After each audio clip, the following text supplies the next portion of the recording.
राधे राधे दोस्तों। कैसे हैं आप सब। आज की कहानी है रंगरेज मेरे। आज दूसरी बार वही हुआ। लिफ्ट का दरवाजा बंद होने को था कि सामने से भागती हुई आती लड़की का दिखना और लिफ्ट खुली रखने के लिए दूर से ही प्लीज प्लीज कहना। सोहम ने आज फिर लिफ्ट के दरवाजे पर हाथ लगाकर रोक दिया।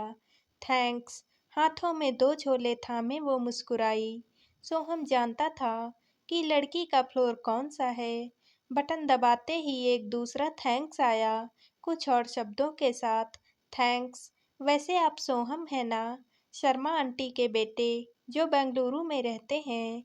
मैं उस दिन ही पहचान गई थी। आंटी अक्सर आपकी बातें करती हैं, आपकी पढ़ाई की, आपकी हाई फाई जॉब की। मैं अनु, आपके फ्लैट के ठीक नीचे वाले फ्लैट में रहती हूँ। अनु ने जॉब वाली बात के बाद आगे क्या कहा याद नहीं। सोहम तो बस वहीं अटक गया था। Hi five job. गले में खुशकी आ गई। वो शब्द वहीं अटके रह गए। कैसे बताऊं पापा मम्मी को ये सच्चाई। बेटे की वो नौकरी जो उनके लिए सबसे खास बात थी, उनका गुरूर था, वो अब रही ही कहाँ। कितने ही लोग कंपनी से निकाले गए, उसमें से एक नाम सोहम का नाम भी तो था। ये एक ऐसा जहर का घूंट था जो सोहम ने अकेले पिया था। कुछ दिन कमरे में अपने को कैद करके काटे, फिर वर्क फ्रॉम होम का बहाना बनाकर घर आ गया। यहाँ भी चैन कहाँ था। माँ परेशान थी, रिश्तों की बात करने में, सपने देखने में। देखो ये फोटो कितनी सुंदर लड़की है, खूब अच्छा पैकेज भी है। माँ ने फोटो सोहम की ओर बढ़ा दी। वो खींच गया था।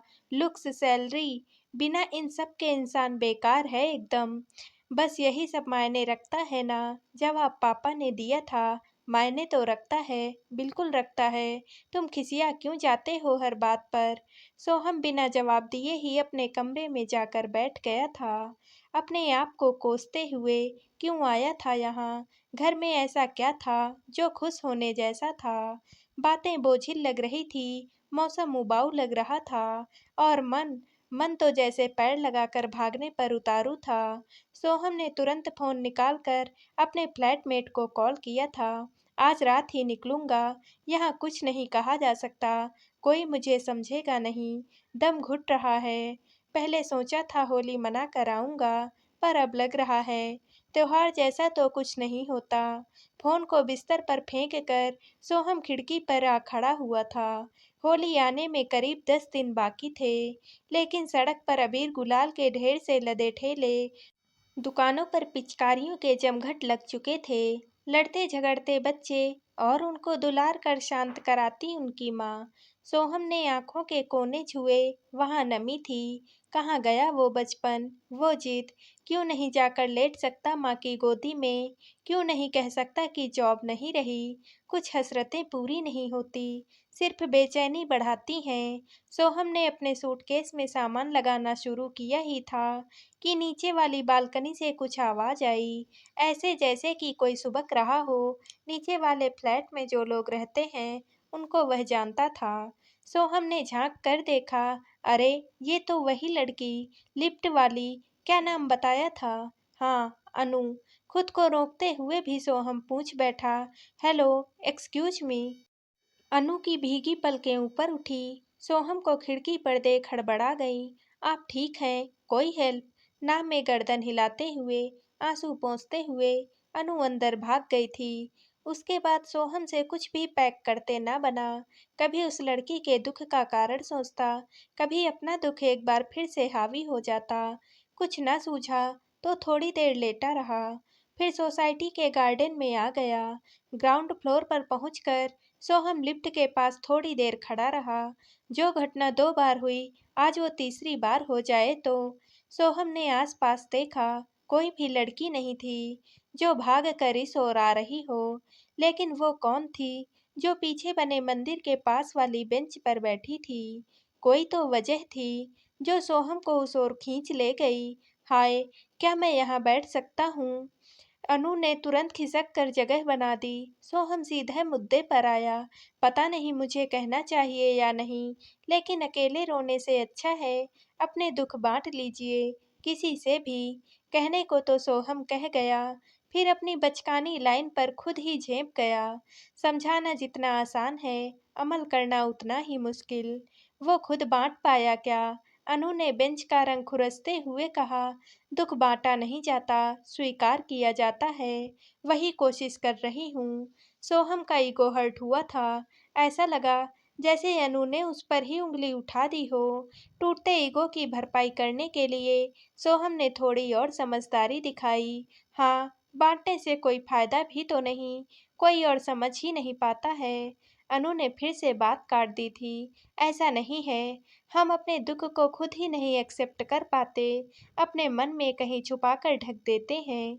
जो खुद नहीं देखना चाहते, वो दूसरे कैसे देख पाएंगे? अनु इतना ही बोलकर चुप हुई, फिर सोहम की आंखों में देखकर बोली, त्योहार जैसा कुछ तो होता ही है ना, अपने लिए ना सही, अंकल आंटी के लिए गुलाल से दोस्ती कर लीजिएगा, कोशिश कीजिए, मैं भी कोशिश ही कर रही हूँ। सोहम को याद आया, फ्लैटमेट से की बातें अनु ने बालकनी पर सुनी होंगी। सोहम बिना कुछ बोले ही वहां से चला आया था। बिना जले दर्द महसूस नहीं होता। खुद तो किसी छोटी सी बात पर बिलख कर रो रही होगी। मुझे ज्ञान देने में कितना आगे है। अनु की बातें मन को और बेचैन कर गई थी। थोड़ी देर इधर उधर टहलने के बाद ही सोहम घर लौट पाया था। मन ही मन भूमिका बना रहा था कि कल जाने की बात कैसे उठाए। ऑफिस से अर्जेंट कॉल आया या फिर दोस्त की तबीयत खराब, क्या कहना ठीक रहेगा? मैदे का थैला पकड़ते हुए मम्मी ने इशारा किया था। वो रखा है फोन तुम्हारा, तुम नीचे छोड़ आए थे, अभी अनु देने आई थी। वो जो नीचे वाले फ्लैट में रहती है, बड़ी सीधी लड़की है बेचारी। सोहम ने बेचारी शब्द पर अटक कर फोन उठा लिया था। फोन वापस कर गई तो बेचारी हो गई। मम्मी ने तुरंत समझाया, तुमको नहीं पता क्या? 2 महीने पहले ही तो पापा मम्मी नहीं रहे इसके, तब से दीदी जीजा जी के पास आकर रह रही है। क्या बताएं, इसकी हिम्मत देख कर तो। मम्मी कहती जा रही थी। सोहम को आगे कुछ सुनाई ही नहीं दिया। अपने कमरे की ओर बढ़ते हुए सोहम को सब याद आता जा रहा था। कितनी आसानी से उसने अनु का दुख माप लिया था, उसकी तकलीफ को तौलकर हल्का मान भी लिया था। एक लाइन बार बार गूंज रही थी, दुख को स्वीकारना ही सबसे बड़ी बात है। सोहम ने एक बार फिर खिड़की से बाहर बाजार की रौनक देखी, गुलाल के ठेले देखे, दुकानों की पिचकारियां भी। तुरंत फोन उठाकर फ्लैटमेट को मैसेज किया, होली मना कर ही आऊंगा यार। इस जरूरी मैसेज के बाद एक जरूरी काम भी बचा था, दुख को सामने लाने का। सोहम रसोई में जाकर खड़ा हो गया था। मम्मी, मुझे आपको कुछ बताना है। मेरी जॉब 2 महीने पहले ही चली गई है। मैदे का थैला पकड़े मम्मी के हाथ अचानक रुक गए थे। चली गई है मतलब नहीं है। अब ढूंढ रहा हूँ दूसरी। बस वो इतना ही बोल पाया था। इसके आगे कुछ भी बोलने को बचा ही नहीं था, या फिर मम्मी सुनना ही नहीं चाहती थी। 2 मिनट पहले तक जो त्योहार की हलचल थी, वो कौन से कोने में जाकर छुप गई थी। उसके बाद के कुछ घंटों तक जो कुछ भी होता रहा, सोहम उसका हिस्सा था ही नहीं। पापा आए, मम्मी ने कुछ उनसे कहा, उसके बाद भी कुछ हुआ होगा।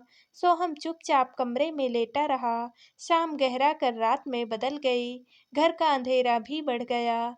ना तो किसी ने चाय के लिए आवाज दी, ना आकर कमरे की लाइट जलाई। वो हड़बड़ा कर बाहर आया तो देखा कि पापा मम्मी चुपचाप बैठे हैं। टीवी तो बस कहने के लिए चल रहा था, देख कोई नहीं रहा था। सोहम बिना कुछ कहे वहां से निकल गया था। लिफ्ट का दरवाजा खोलते हुए हाथ रुक गए। सीढ़ियों की ओर रुख किया।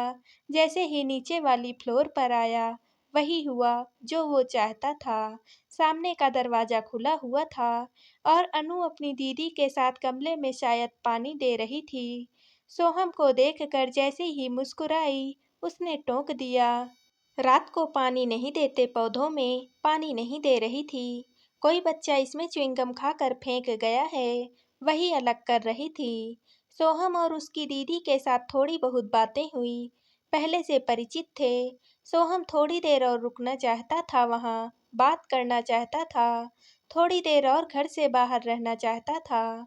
घर जाने के नाम से मन के भीतर कुछ दरक रहा था। काश वो पूरी रात यहीं रुककर इसी तरह बातें कर सकता अनु से, उसकी दीदी से। अंदर आओ ना, चाय पीते हैं। तुम पहले तो बहुत पीते थे। दीदी की बात सुनकर सोहम ने हाँ कहने में देर नहीं लगाई। चाय पीते पीते पुराने किस्से खुले, बहुत सी बातें हुई, कह कहे लगे। अचानक उसकी दीदी ने पूछ लिया, और बताओ जॉब के क्या हाल?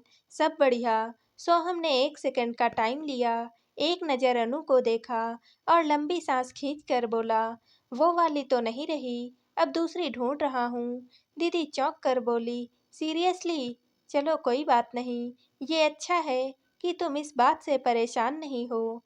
सोहम ने कनखियों से अनु की ओर देखते हुए कहा, पहले परेशान था, खुलकर कह भी नहीं पा रहा था। फिर किसी ने समझाया कि दुख जब तक एक्सेप्ट नहीं किया जाता, तब तक ज़्यादा परेशान करता है। अनु अचानक सकपका गई थी। दीदी ने भी ये बात नोटिस की थी। सोहम को लगा जैसे वो बहाने से कप अंदर रखने चली गई थी। सोहम ने हिचकिचाते हुए पूछा, अपना phone number, if you don't mind. Anu ने बिना कुछ कहे फ़ोन नंबर बता दिया था, लेकिन बस 10 डिजिट बताकर वो फिर से चुप हो गई थी। वैसे भी इतनी देर से उन तीनों की बातों में अनु की भूमिका श्रोता की ही थी। वो घर वापस जाने के लिए उठा तो दरवाजे तक दीदी ही आई। सोहम, 1 मिनट रुको। उन्होंने अंदर झांक कर देखा, अनु नहीं थी। थोड़ा रुक कर बोली, पापा मम्मी के जाने का सदमा हम सबको लगा, लेकिन धीरे धीरे हमने इस दुख के साथ रहने की आदत बना ली है। कामकाज, गृहस्थी, इन सब में भी उलझे हुए हैं। लेकिन अनु, उसके लिए वक्त ठीक उसी पल ठहर गया है जब वो हादसा हुआ था। सोहम ध्यान से पूरी बात सुन रहा था। दीदी ने आगे कहा, तुम अभी जो बात कह रहे थे वही उसको समझाओ ना। दुख से जितना भागेगी उतना ही। इतना कहते हुए उनकी भी आवाज़ भर गई थी। सोहम चाह कर भी नहीं कह पाया कि ये बात तो खुद अनु ने ही मुझसे कही थी। उसने बस इतना कहा, हाँ दीदी, मैं बात करूँगा उससे, आप भी अपना ध्यान रखिए। भारी कदमों के साथ सीढ़ी चढ़ते हुए वो घर तक आया था। मन थोड़ा और खराब हो गया था। इतनी देर से वह घर से बाहर था, लेकिन एक भी फ़ोन नहीं आया था। नौकरी छूटना क्या इतनी बड़ी वजह थी जिसके लिए अपने बच्चे से प्यार होना बंद हो जाए। घर का दरवाज़ा खुला हुआ था। बाहर कमरे में पापा तो नहीं थे, लेकिन मम्मी उसी तरह उदास चेहरा लिए बैठी थी। खाना रखा है तुम्हारा, खा लो, मुझे भूख नहीं है। बस इतना सा कहकर सोहम अपने कमरे में आकर बैठ गया था। जी में आ रहा था कि फफक कर रो पड़े और मम्मी से पूछ ले कि हम सबके बीच केवल इस नौकरी का ही रिश्ता था। उस रात भी भूखा सोया, अगली सुबह भी नाश्ता करने से मना कर दिया। दोपहर के खाने के लिए भी मना करते ही मम्मी के भीतर का लावा फूट पड़ा था। किस बात का गुस्सा दिखा रहे हो खाने पर? सोहम ने भी तुरंत पूछ लिया। पहले आप बताइए, आप किस बात से नाराज हैं? क्योंकि मेरे पास नौकरी नहीं है, अब मैं किसी काम का नहीं, इसलिए आप सब मुझसे बात करना छोड़ देंगे। चला जाऊं अभी इसी वक्त घर से। बोलते हुए सोहम की आवाज़ भी भर आई थी। मम्मी ने एक पल के लिए टिक कर उसको देखा, फिर तुरंत आगे बढ़कर गले लगा लिया था। बहुत बड़े हो गए हो क्या, जो इतनी बड़ी-बड़ी बातें कर रहे हो? बच्चे कभी भी काम के या बिना काम के होते हैं? शर्म नहीं आई तुमको यह सब बोलते हुए? सोहम चुपचाप बैठा रहा। आंखों में आंसू भरे रहे, छलकते भी रहे। मम्मी ने ही आगे कहा, बात नौकरी जाने की नहीं है बेटा। खराब तो हमें यह लगा कि तुमने कितने दिनों तक यह सब छुपाए रखा। अब बताओ कौन किसके लिए अजनबी है? पापा को भी कितना खराब लगा। कल से वो भी भूखे हैं। आंसू इधर भी थे, उधर भी। सब कुछ साफ हो गया था। सोहम ने पापा के पास जाकर माफ़ी मांगी। सबने साथ साथ खाना खाया। ऐसे लगा जैसे कि कुछ भी हुआ ही नहीं था। सच ही तो कहा था अनु ने, दूसरों को समझाने से पहले खुद समझना। स्वीकार करना ज़रूरी होता है। सोहम मन ही मन गुड़ा भाग करते हुए एक बात तो तय कर चुका था, जिसकी वजह से वो इतने बड़े भंवर से निकला है, उसको थैंक्स कहना तो बनता है, और थैंक्स कहने का तरीका क्या होगा, वो सोच चुका था। उसी दिन शाम को सोहम बालकनी से देखता रहा। जैसे ही अनु पार्क जाने के लिए बिल्डिंग से बाहर निकली, सोहम भी तुरंत घर से निकल गया।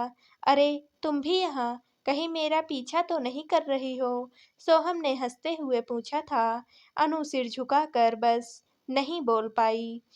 सोहम ने एक कोशिश और की। पता है, घर में सब ठीक हो गया। अब मैं इतना हल्का महसूस कर रहा हूँ। उधर फिर वही सन्नाटा था। सोहम ने गौर किया था कि हर समय अनु ऐसे नहीं रहती थी। कभी सामान्य ढंग से हंसती बोलती बात करती थी, और कभी ऐसी चुप कि शब्द हो ही नहीं उसके पास। शायद अकेले यहाँ बैठकर उसकी ये तकलीफ और बढ़ जाती होगी, या फिर वो जानबूझकर यहाँ अकेले बैठती है अपनी तकलीफ के साथ वक्त बिताने के लिए। वैसे अनु आगे क्या सोचा है, और पढ़ाई या जॉब? अपना सोचा हुआ कुछ होता है क्या? अनु का सवाल भीतर तक छलनी कर गया था।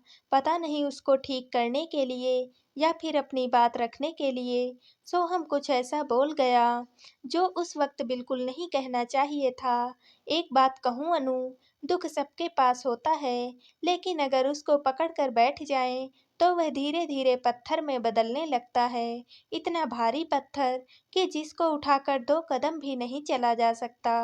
फिर जिंदगी का सफर कैसे तय करोगी? और फिर यह सही है क्या कि अपने साथ साथ अपने आसपास जुड़े लोगों को भी अपने दुख से परेशान किया जाए?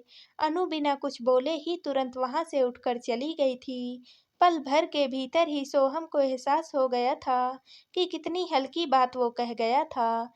मेरी सिर्फ नौकरी गई थी, और उस दुख को पत्थर बनाकर मैं भी तो घूम रहा था। इसने तो जीवन में इतना बड़ा हादसा सहा है, मैं यह बात कह भी कैसे सकता था? अपनी नासमझी में सोहम कितनी बड़ी गलती कर चुका था, यह एहसास उसे हो चुका था। अगले पूरे दिन अनु कहीं नहीं दिखी। उसका नंबर था, लेकिन हिम्मत ही नहीं हो रही थी। जैसे जैसे होली का त्योहार करीब आता जा रहा था, सोहम को रंग फीके दिखाई देने लगे थे।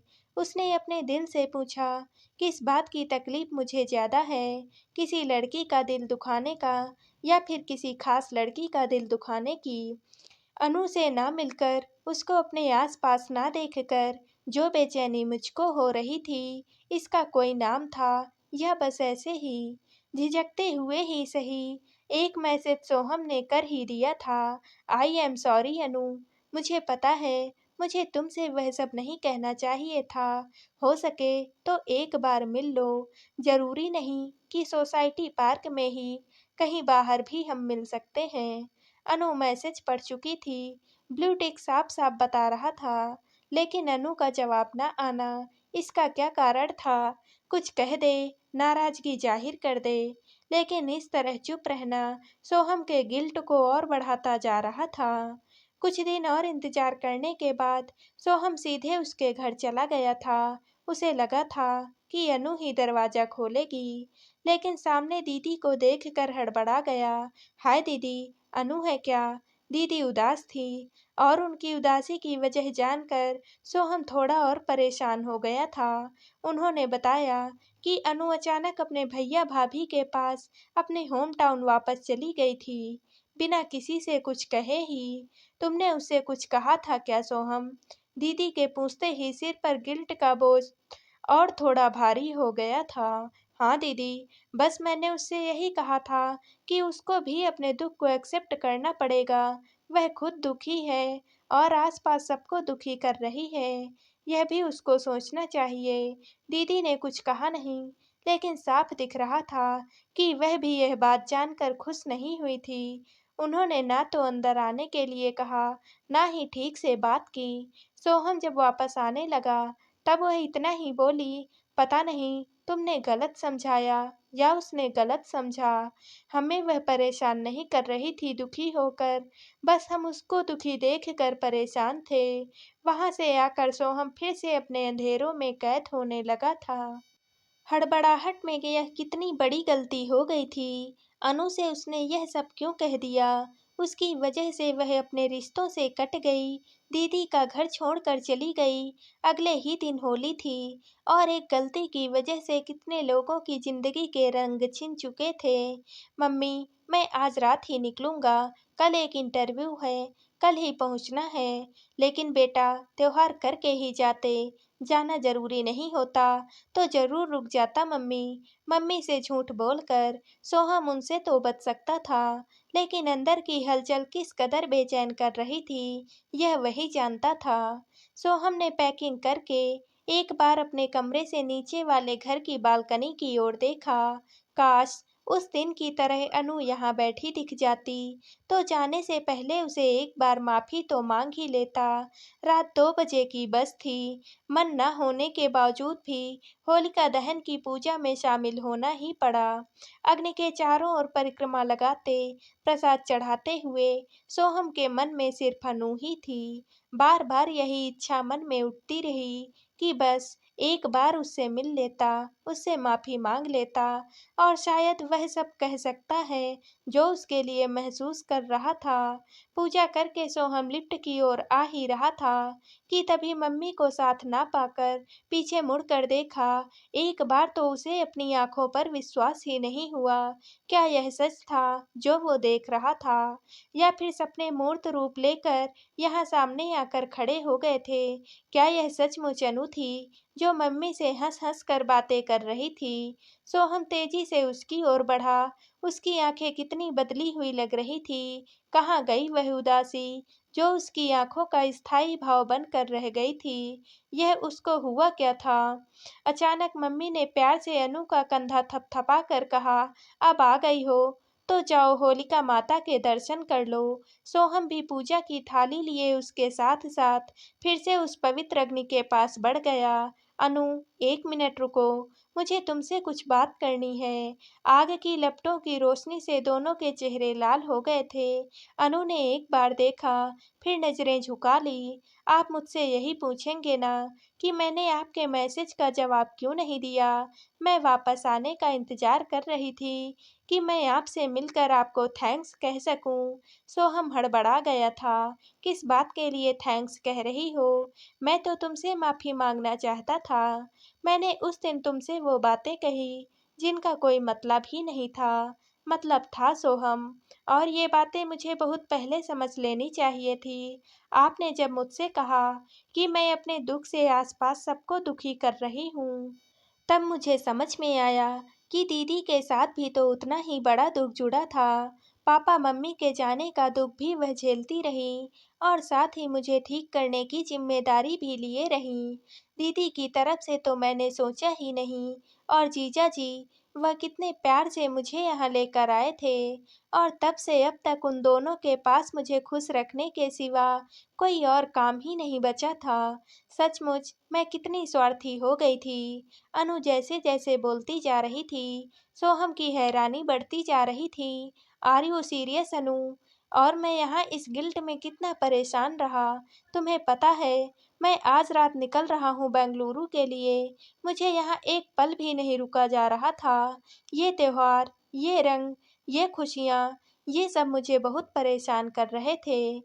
तुम इस तरह अचानक होम टाउन वापस चली गई। अचानक इसलिए चली गई कि कॉलेज जाकर बात कर सकूं, वहां पर अपना कोर्स फिर से शुरू करने का प्रोसेस पूरा कर सकूं। सोहम गौर से उसको देख रहा था। अनु बस बोलती चली जा रही थी। आप सही थे सोहम, मैंने अपना दुख एक्सेप्ट किया है और आगे बढ़ने की कोशिश भी कर रही हूँ।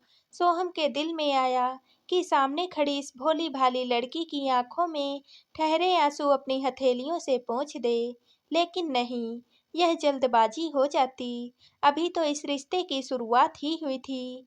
सोहम ने बस इतना ही पूछा, इस कोशिश में मुझे क्या मदद करनी चाहिए अब? अनु ने मुस्कुराते हुए कहा, आज रात की बस की टिकट कैंसिल करा देनी चाहिए पहले तो। और सोहम ने आसपास देखते हुए धीरे से पूछा। अनु ने भी आसपास देखते हुए जवाब दिया, और रंगों से दोस्ती कर लेनी चाहिए। मैंने कहा था ना, त्योहार जैसा भी कुछ होता है। सोहम गौर से उसका चेहरा देखता रहा। कितने सारे रंग अनु के चेहरे पर एक के बाद एक नजर आ रहे थे। सोहम ने पूजा की थाली देखी, रोली चावल और नारियल के साथ ही गुलाबी गुलाल का ढेर भी था। एक चुटकी गुलाल लेकर उसने हाथ आगे बढ़ाया। अनु हंसते हुए चौंकी, कुछ कह पाती उससे पहले ही सोहम हैप्पी होली कहते हुए उसको एक नए रंग में रंग चुका था। दोस्तों, आप सबको ये कहानी कैसी लगी? कमेंट करके ज़रूर बताइएगा और वीडियो को लाइक व शेयर करना ना भूलिएगा। कल मिलते हैं एक और नई कहानी के साथ। बहुत बहुत धन्यवाद।